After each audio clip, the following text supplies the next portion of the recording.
happy to see you all here. Welcome. If we could just take our seats. We were hoping that our county executive, George Latimer, would be able to join us this morning. I know they told me his schedule is extremely tight this morning, so he may pop in. If he does, we'll let him just barge in and speak for a few minutes. But I know that he would love to be here if he could. So welcome everybody. Welcome to Westchester Library System, to our headquarters. I'm Pat Brigham, I'm the Director of Development. I'd like to acknowledge some of the people that we have here. We have the Westchester County Commissioner of Corrections, Joseph Spano. Thank you. And Maury Padilla, who is the First Deputy Commissioner. And we also have joining us today, County Legislator Joel Williams-Johnson, representing Legislative District number 8, which includes Elmsford right here. So thank you for being here, as well as some of our partners with this project, Reconnect with Hope, or Reconnect with Tech. That's another program. I got to keep these projects straight here. So we've invited you all here to share with us Westchester Library System's digital equity program, Reconnect with Tech. This program addresses the needs of those re-entering their communities after incarceration, connecting them with the tools they need to navigate successful re-entry into the community, giving them access to training on digital skills, giving them access to a device, and importantly, giving them a connection to the internet. Because we know that having a digital connection today, really, it's in every aspect of our life, whether it is looking for a job, looking for housing, accessing benefits, accessing county benefits, all require, in many ways, an access to the internet and some digital skills. This program is a pilot project that was made possible with a 2 years of generous funding from the New York Innovation Grant sponsored by Schmidt Futures. It's a project that demonstrates the power of public-private partnership. We're happy to have our partners here today, and you're going to hear a little bit from each of them as we move along. But first, I'd like to introduce our Executive Director, Terry Kirshner.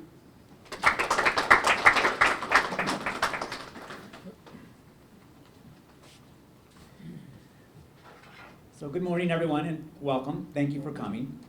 As trusted community anchors, libraries play a major role in bridging the digital divide. Westchester's vision and strategic goals recognize that equity is imperative for an educated, economically healthy, and democratic society. Reconnect with Tech represents WLS's ongoing commitment to advancing digital equity in Westchester County. But we cannot do it alone. Collaborations and strategic partnerships from both the public and private sector are critical to making an impact in reducing digital inequities. County government, nonprofit reentry services, and the STEM Alliance are strategic partners that make this project possible, so thank you. In fact, it is this collaboration that directly impacts the program participants' successful reentry journey. So to do this work, as well as our other outreach services, we are especially grateful for our long-standing partnership with Westchester County government. And we are delighted to have Department of Corrections Commissioner Spano here this morning. So if you could please step up and take on the microphone. Thank you so much. Thank you, Terry. Good morning, everyone. Good morning. I didn't know I was going to jump ahead of the county executive, but probably a good thing because it's hard to rival his talents. But I guess it's appropriate to start with you, Terry, and Pat, and the Westchester Library System. I mean, we've enjoyed a very valuable and productive working relationship with your group for many, many years. And thank you for that, and thank you for all that you've done to help develop this new initiative. And the same can be said about the STEM Alliance Group. and Margaret and Walter and all the work you did and the collaboration you did to make this program possible. And thank you to the other community partners who participated in the development of this program. And certainly want to thank the DOC representatives, our first Deputy Commissioner, Nori Padilla, and our newest addition, Barbara Lambros, who is our Director of Programs and Rehabilitation Services, and she's already been a great addition. So thank you, Barbara. You deserve a round of applause.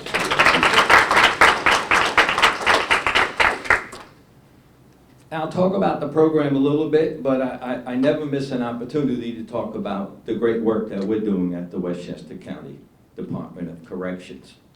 And it's work that really makes a difference, and it starts at intake. You know, it starts at that initial assessment, and followed by that assessment, we leverage a series of programs and treatment and services to address the elements that contributed to the period of incarceration to begin with. 34 meaningful programs, services, and treatments. And I put emphasis on that number because I've been in the space a long time now, 40 years. You won't find a local jail in New York State that offers that type of programming and resources. But it aligns with our core mission to help these individuals get on and stay on a better life path. And the work we do during incarceration makes a difference, but it's without the community relationships and the partnerships, it sometimes doesn't make the difference. We all know that. All of us who participate in helping incarcerated men and women re-enter their communities know that it's a challenge. First and foremost, they have to want change. And we have these conversations with our residents. You have to want change, but it's our responsibility to make sure that the programs, the services, and resources are available for them when they come home. This new program is part of that complicated rehabilitation and reentry puzzle. And we love it because we have an opportunity to identify participants while they're in our care. And it becomes part of a package, part of a roadmap for success. So I have no doubt that this particular program is going to have a positive impact on participating men and women. And they're not just learning a new skill. You know, it's giving them access to valuable resources and information that can and will make a difference in their lives. So again, thank you all, and we appreciate the collaboration. Thank you. Thank you so much. So what we're hearing is it's all about collaboration. You know, it takes a village, it takes a community, and we are just very fortunate here in Westchester that we have so many valuable partners that are willing to collaborate. You don't find that all over, but we have a very strong sense of collaboration and community here, so that's a wonderful thing. You know, I forgot to call out two other people I wanted to mention that are here with us, and we have one of our board members, Maureen LeBlanc, who is here, so thank you, Maureen, for being here. And Joanne Jean from Family Services of Westchester. She is also talking about partners. Family Services of Westchester has been a very valuable partner in this project. And Reverend Rose 1 and 2 are here from the Restoration Project in Mount Vernon. And they will actually be a site for one of the cohorts, which you'll hear about later. And Jordan from the Westchester Youth Shelter.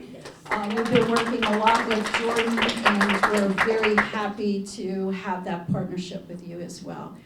And of course, our partner, STEM Alliance. We could not do this project without the STEM Alliance, so Meg and her team, we're very happy to be working together with you, and I'm sure there'll be lots more down the road. But you will hear from each of them as we move forward. I did want to give Nori Padilla a call out and see if you'd like to say a few words. The Department of Corrections has been very supportive, as you heard from the commissioner.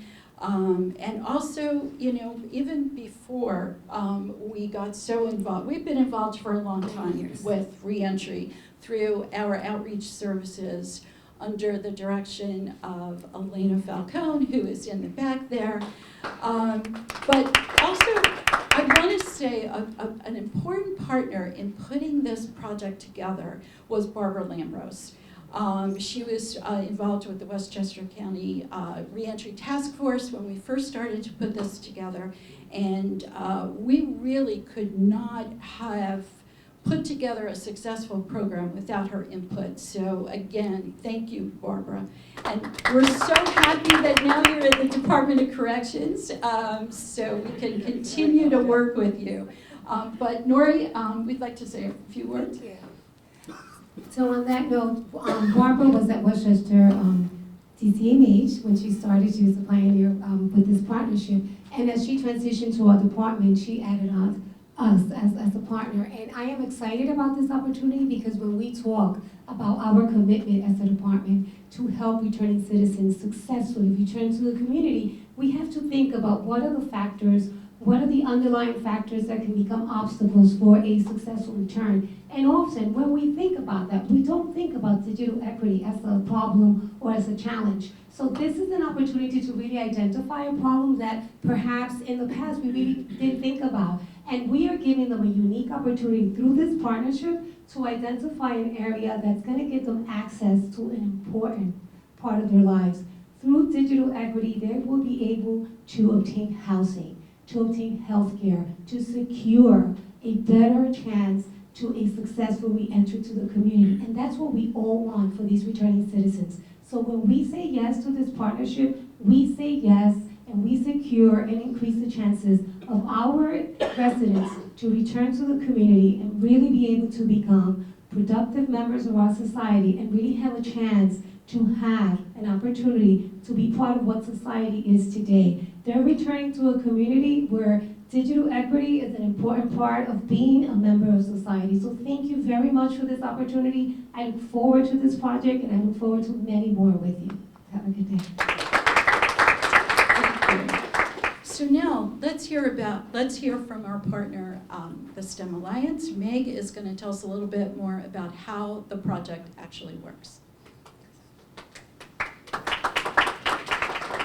Good morning. It is so wonderful to be here and to hear so many different voices. One thing I want to say is that a lot of people care about digital equity, but kind of nobody owns it.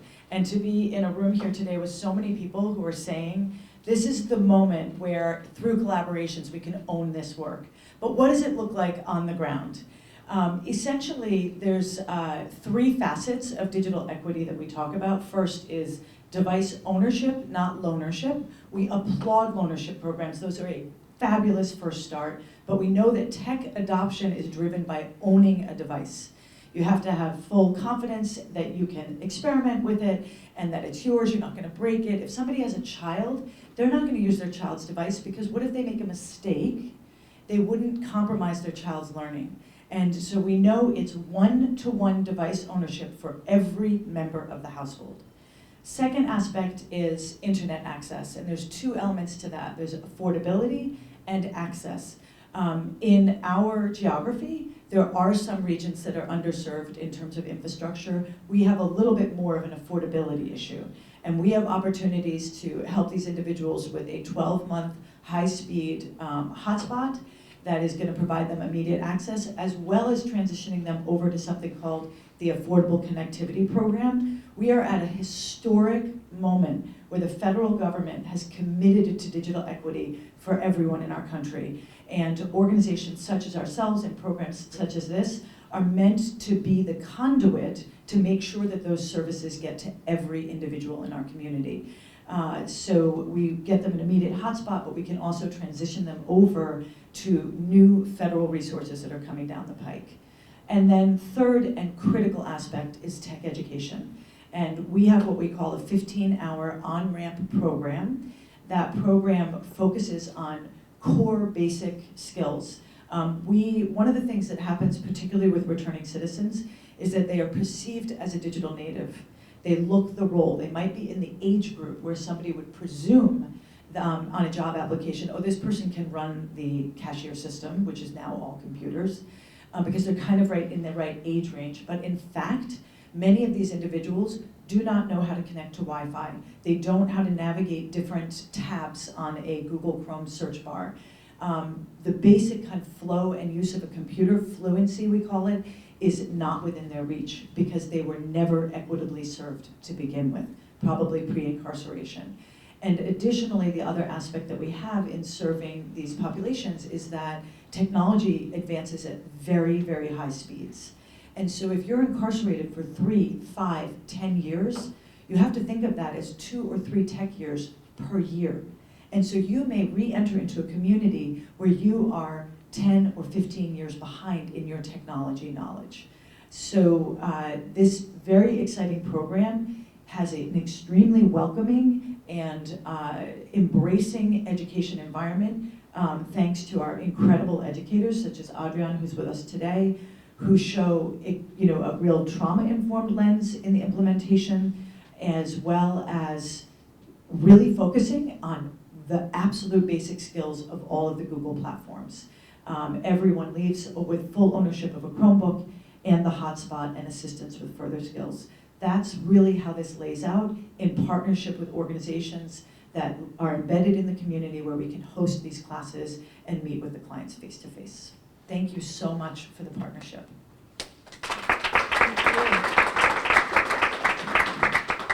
So another important partner in all of this is our own digital resource navigator, Linda Smith.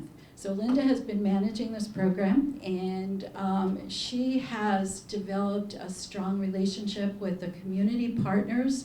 As a librarian, she also has deep experience and knowledge of library resources, many digital resources that Westchester Library System has that our participants can take advantage of, and she makes sure they all get a library card. So I don't want to take away from what she wants to talk about, but she's also has some participants here who can share a little bit of their experience. So Linda, come on up and let's give her a round of applause.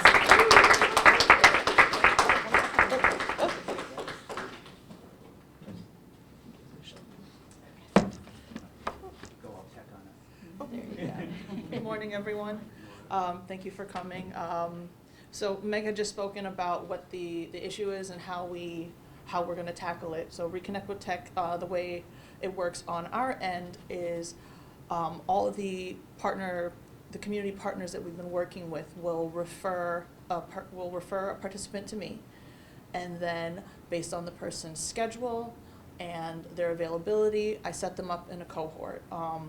We actually have someone here who is an example of how we really try to work with people. He had signed up for the first cohort, and then he had some unforeseen circumstances, so we kept working with him till we could really get him situated in a cohort, and we'll hear a little bit from him in a bit. As we mentioned before, Reconnect with Tech is a program that provides digital training and Chromebook ownership to returning citizens. The way the way the Westchester Library System helps is that we'll continue to provide support during and after the program through digital navigators, also with assistance from the STEM Alliance digital navigators. When their Wi-Fi hotspot is up, we'll still continue to help them so they can get on the ACP program to get affordable internet access once their Wi-Fi hotspot is up, or if they qualify beforehand with their STEM Alliance's new digital navigator model. Participants, as I said, they're referred to us, so we started this program in July of this year.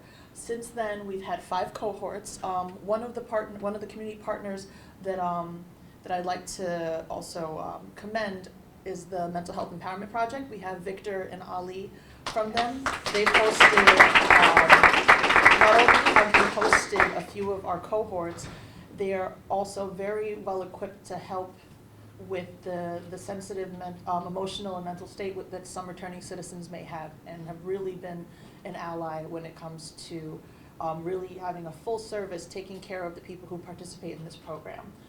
So far we've served 35 justice-involved individuals.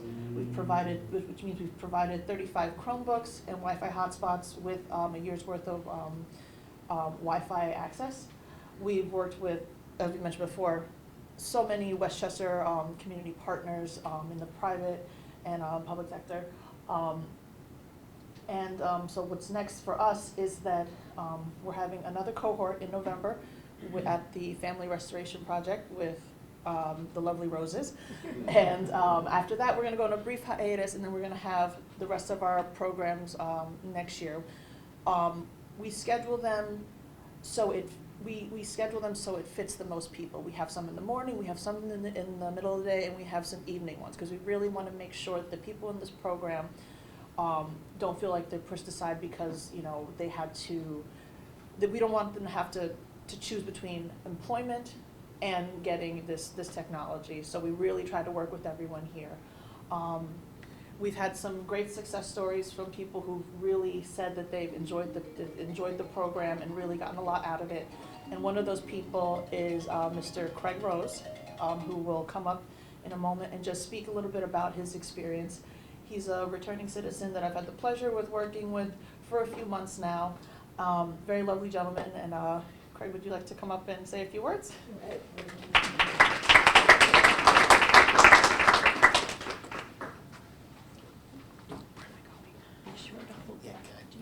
Sure. Yeah.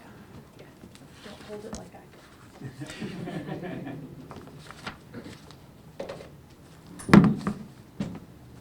Good morning, and thank you all. Good morning. Before I begin, I'd like to say a few thank yous.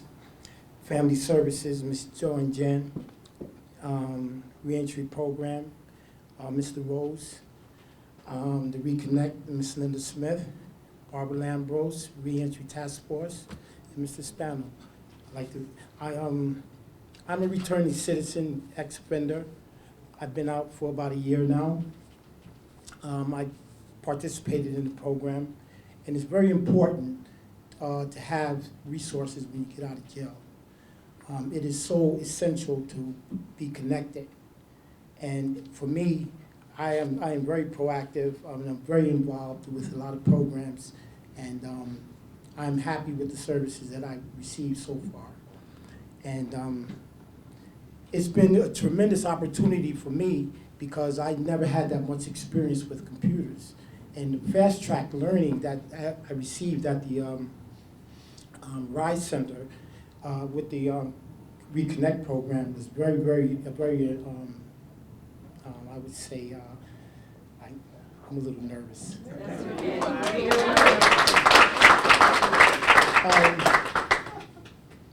Yes, it was very, I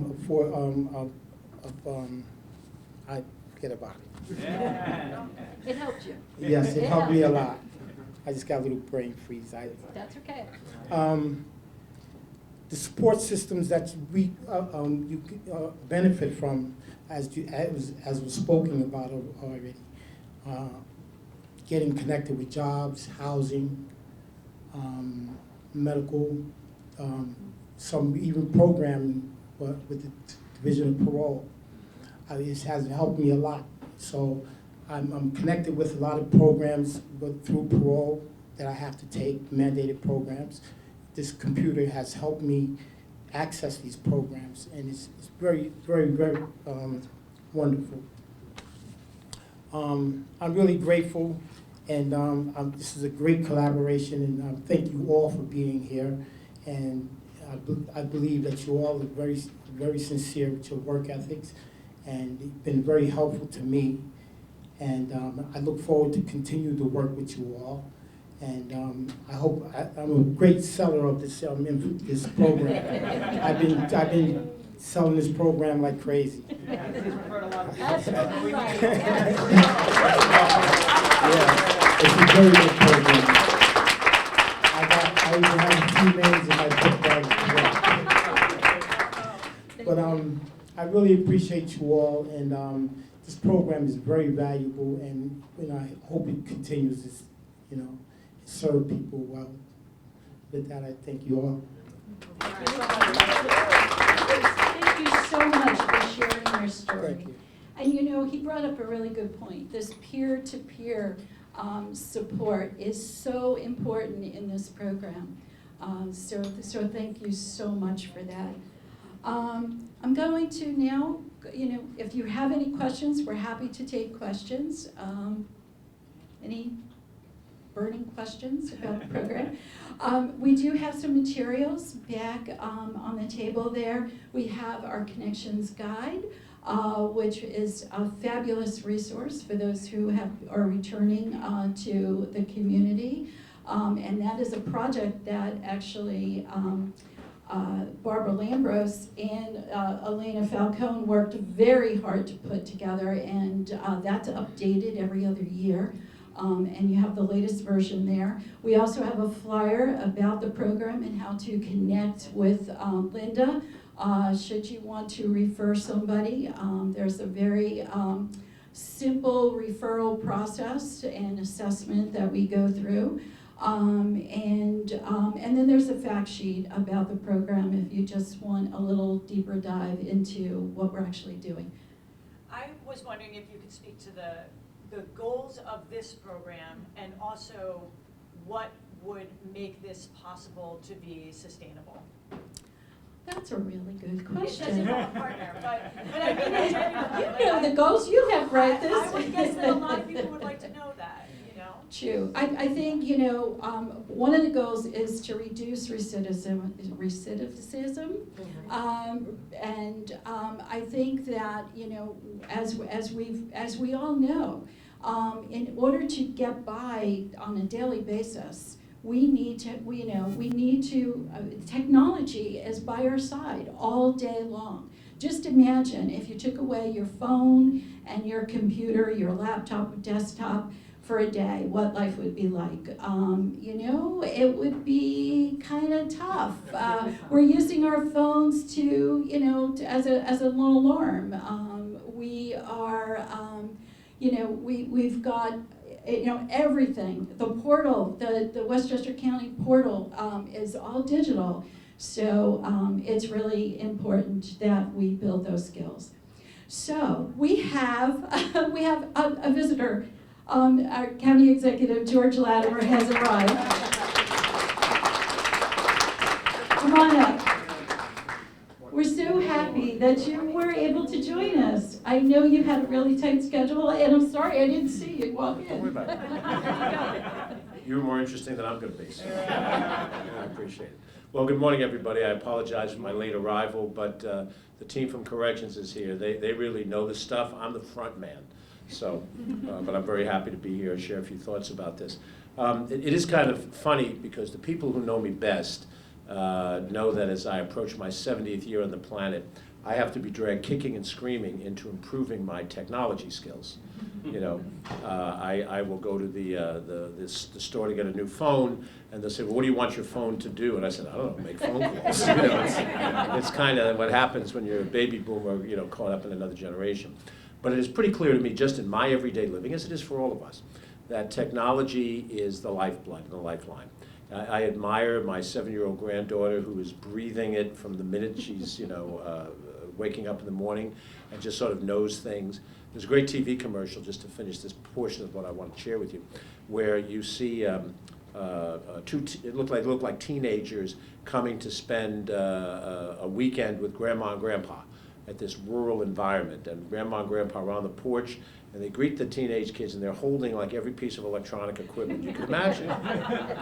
And the grandmother says, "Oh, it's so good to see you. None of this works." and I kind of get that feeling. But I also know something else very important. This is a little more broader topic, and but I think right now we're having a debate in the society, much less a campaign about it. We're having a debate in society about crime, and the debate focuses around how people how safe they feel, and then what people tell them is the best way to be safe.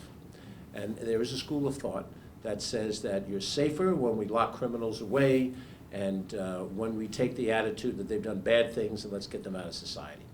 And no one can deny that if you have committed a heinous crime, that you have a debt to pay to society, and that debt must be paid. However, in my judgment, for what I've seen, and I'm not just county executive today, I grew up on the south side of Mount Vernon, as a white kid in a black neighborhood. I went to urban schools. My parents were working class. The kids all around me had working class families. And I grew up that way, not born in one of the manor sections of this county. You fight crime best when your police are in touch with the local community and connect with young people every day. Community policing. Our county police department, public safety department is doing that right now in Mount Kisco, where we have street policing responsibilities, cone with a cop, and Hispanic officers who speak Spanish and can connect in conversation with the local people in the area to create trust. And that trust gets better results, gets better opportunity to identify and anticipate before a crime happens. It stops it from happening. We have the best crime fighting effort in this county through our corrections department. And we all know the work that Joe Spano, Nori Padilla, and of course Leo and Michael Gerald as well have been able to create. That if you are in the county correctional facility, and you're not going to be there for more than a year, that's the nature of the county situation, separate from the state, which you could be, in theory, life in prison. But you're going to get out. And if you get out, while you're in this particular institution, you can get qualified in culinary arts.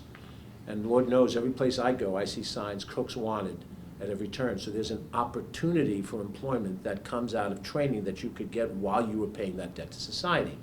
There's GED opportunities, or whatever, that's a generic word, the high school equivalency opportunity when you're in this. And there's also college class. You get some college credits. So you may have your high school degree, but there's a chance for you to go in a different direction.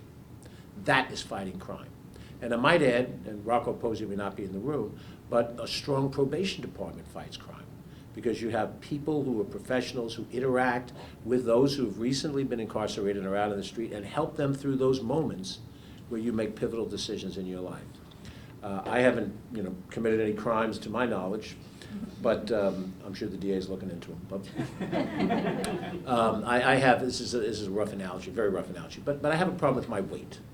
And I know that I can backslide any minute that I go to that table and there's a breakfast pastry there. And I correlate that to the person who has a gambling problem, the person who has an alcohol problem, the person who has a nicotine issue, or an issue of staying on this side of the dotted line or not. The temptation is always there. If you have had that experience in your past, then it's there. And you have to fight that. And when we have a good probation system and a good correction system and a good public safety system, those are the tools you need to reduce crime, not rhetoric. Not making people afraid, and you're afraid to go to the mall and shop, you're afraid at night to step out of your car. That fear doesn't solve anything. This program is what fights crime. It gives people an opportunity. Now, will all of them take advantage of it? No, because we're all individual human beings. Right? Like I said, I'm fighting. I haven't even looked to see if there's a breakfast pastry back there, but I'm fighting my addiction. Such as it is. And everybody's fighting their addiction. Sometimes you backslide, and sometimes a lot of people backslide. But we count these programs as successful by how many people don't backslide. That's the success. Not 32% of the people this and 68% of the people. Every single life that gets better and improves. And every time I go to an event, someone from Hudson Link comes and they talk about, I did this, and now I've gotten past that. And now I'm a productive member of society. I have a family. I have accomplished this. And I understand that there are certain things in life that give you a mountain to climb. I may be, an old white male, straight, Christian, right-handed, and all those majority things. I recognize if you're black in this society, you got a mountain to climb. If you're gay, if you're female, if you're Jewish in a Christian society or Muslim in a Christian society, all of these things work against you because there's a majoritarian direction and you're not part of that majoritarian direction. So we got to try to help. We can't just write people off, You can't just say, well, this person did something. I have friends of mine in my neighborhood did something bad when they were young. It's a black mark on them forever. They can't repeat that behavior and expect to get the 4th chance and the 8th chance, but they need to get the 2nd chance. This program has that opportunity.